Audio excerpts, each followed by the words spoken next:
Hello, my dear students. Welcome to the class of 12th English Medium.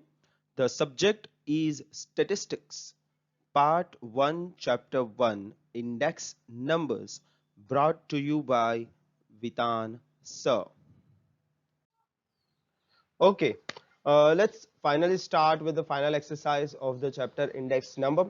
Now, all of them are going to be sums with mixed up methods. The whole chapters, all the types of sums will be mixed here. That means we need to first study the whole chapter and then you must start with this final exercise. So don't forget to watch my explanation of the whole chapter, including all the topics and all the internal exercises. Let's start with the final exercise. In the final exercise, sections A, B, C, D, E, F are there. Section A consists of MCQs. MCQs, try on your own. If you have any doubts, you can contact me, but that I'm not going to solve here. Okay, and the section B are simple 1 mark theories which you can find if you have watched my tutorial perfectly. Let's start with section C. Section C consists of 2 mark questions. Some of them will be MCQs, some of them will be, some of them will be theories, and some of them will be sums. Of course, the theory you can find in my tutorials. Okay, if you search properly, if you have watched them properly, you will find the theories in my tutorial themselves. What I will be doing is solve sums here, because these kind of sums may or may not appear in the tutorials which I have done for this chapter, because all these short kind of questions are different from each other, and for each and every question we need to apply a different kind of a logic. Of course, the theories, the formulas will be same, but the logic differs for each question, so we need to tackle them one at a time. So let's start. Question number 7. Now in section C, 1 to 6 are theoretical questions. You can find the answers in my tutorials. I'm going to start with question number 7. The cost of living index number increased from 280 to 340 during a certain time period, and the wage increased from 13,500 to 14,750. Find real gain or a loss for a worker. So my index number was 280, which is 340. My income was 13,500, which has increased to 14,750. So my cost of living has increased from 280 to 340. I have to determine whether my income has increased keeping in the trend with the index number or not. So what I am going to do here is I am taking the base year as 280 index number and 13,500 income. So, and I am going to take the current year as 340, and for the current year I am going to estimate the wages. Okay, even if 14,750 is given, I am going to estimate the ideal wages depending on the index number. So the index number and wages. Now index number for the first year or the base year or whatever is 280 given, and the wages are 13,500. The current index number is 340. So rather than uh, stating that I have 14,750, let's try to assume what should be the income here. Okay, depending on the change in index number, what should be my change in the wages. So cross multiplication, 13,500 into 340 divided by 280, and surprisingly the answer is 16,392.86. So depending on the index number, my income should have been 16,392.86, but my income is not. My income is 14,750. So what's the difference? We should get wages 16,392.86, but we are only earning 14,750. That means our real loss is the difference, 1642.86. So I should be earning 16,932.86. I am earning 14,750. So my loss here is 1642.86 depending on the index number. So simple cross multiplication here. Eighth question, the CLI and average monthly wage from 2010 to 2013 is given. Find real wage. Now it's simple. We just need to know the formula for this. The data is here, average wages and CLI. This much data is given, and the formula for real wage, I hope you guys remember, is wage upon CLI into 100. That means this average wage which we have here will be divided with the current respective CLI and multiplied by 100. So 35,000 divided by 120 into 100, the real wage will be 29,166.67. So even if we are earning 35,000, we are actually earning 29,166.67. Then when our wage increases to 40,000 and CLI is 150, 40,000 divided by 150 into 100, 26,666.67. Technically our wage decreased rather than increasing. Then 42,000 divided by 130 into 100 is 32,307.69. And for 2013, 50,000 divided by 160 into 100 is 31,250. So my dear students, this is the real wage for us. Next is question number 9. The wholesale price index number for the year 2014 and 2015 are found to be 177.6 and 181.2 respectively. We have to find the rate of inflation using the index number of both the years. I have taught you guys the rate of inflation method in the last tutorial itself, that is wholesale price index numbers of the current year minus wholesale price index number of previous year divided by wholesale price index number of previous year into 100. So we will just put the values. The current year is 181.2, previous year is 177.6 into 100. That would be 3.6 upon 177.6 into 100, and the simplification here will be 2.03%. So the rate of inflation here is 2.03%, or you can say that the general wholesale prices have increased by 2.03% in the current year compared to the previous year. Question number 10. If the percentage increase in the price relative of three items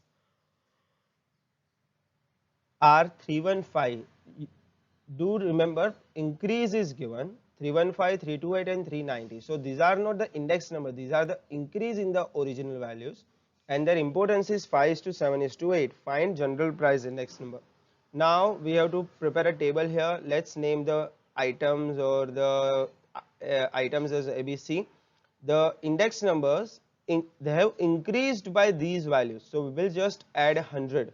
Whenever the word increase is used, add 100. So 315 plus 100, 415, 328 plus 100, 428, and 390 plus 100, 490. And the importance are weights, that is 5, 7, 8.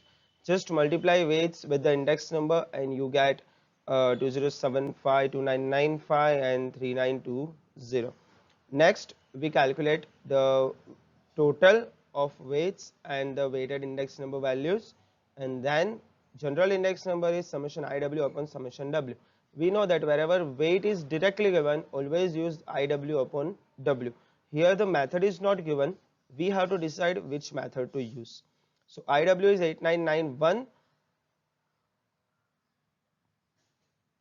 and divide by total weight 20, that is 449.55.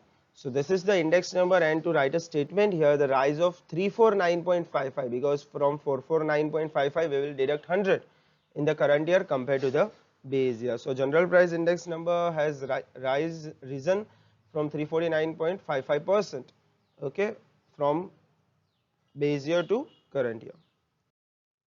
Question number 11. If the average income of a class of family is 25,000 for the year 2014, and if the cost of living index number of that class for the year 2016 with the base year 2014 is 120, then estimate the average income of that class of families for the year 2016. So the base year income is given, current year index number is given, and we have to estimate the income for the current year. So index number is there, income is there, index number is, base year index number is always 100, we know that, okay, and the income for the base year is 25,000. Now income in index number for the current year is 120.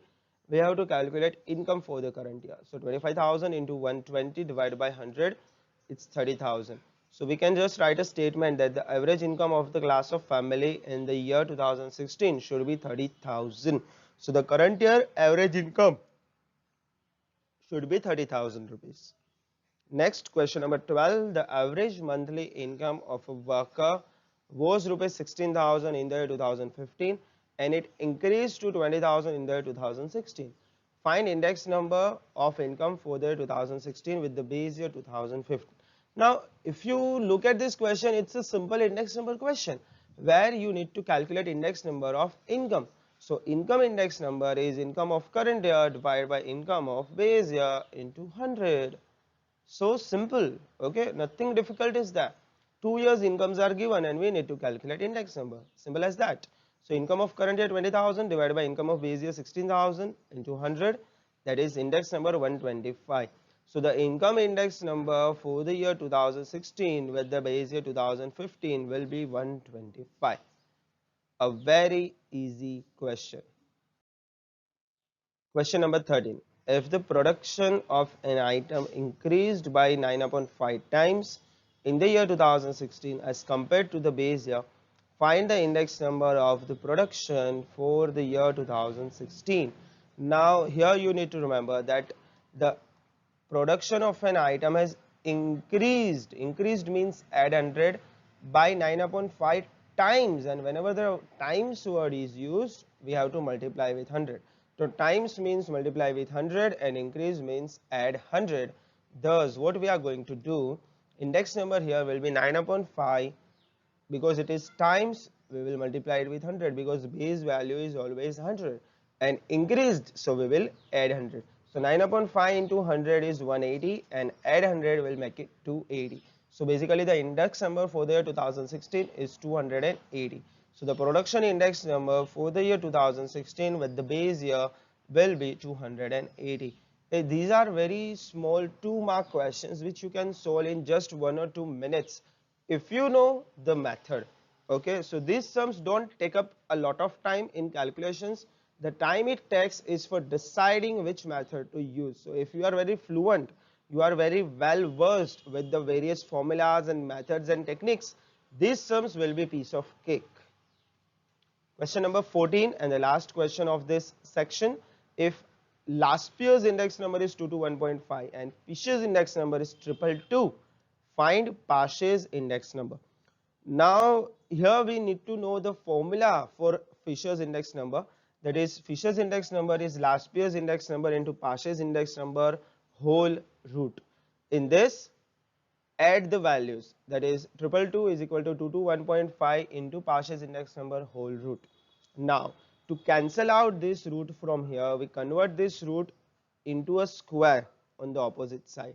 So 222 square is 221.5 into Paget's index number.